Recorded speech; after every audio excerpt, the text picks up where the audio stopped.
Ito na ang inaantay ng lahat. Ngayong araw talagang lumalala ang iskandalo ng impeachment ni Vice President Sara Duterte. Ang kanyang mga lihim na bank accounts at hindi maipaliwanag na yaman na hindi niya idineklara sa kanyang salin mula 2019. Ito'y hindi basta-basta discrepancy lang.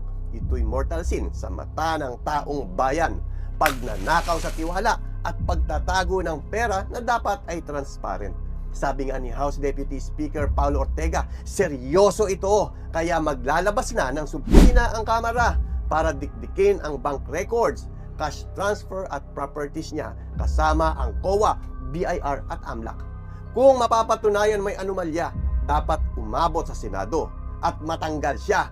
Taong bayan, oras ng magising, hindi tayo dapat magtulog-tulugan sa ganitong uri ng katiwalian.